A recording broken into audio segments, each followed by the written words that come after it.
குன்று இருக்கும் இடத்திலெல்லாம் குமரன் இருப்பான்.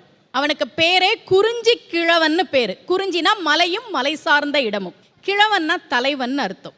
அவன் மட்டும் உயரத்தில் இருப்பவன் அல்ல, தன்னை வணங்குபவர்களுக்கும் உயர்வான வாழ்க்கையை கொடுக்கக்கூடியவன் முருகன்.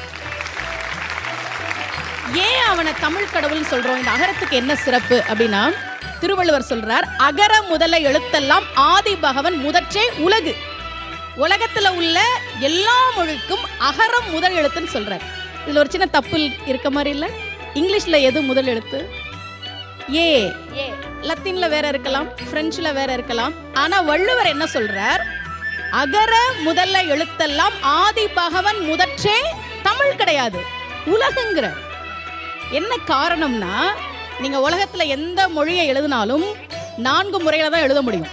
சுழியம், அரைப்பிறை, குறுக்கு கோடு, நேர்கோடு. ஏல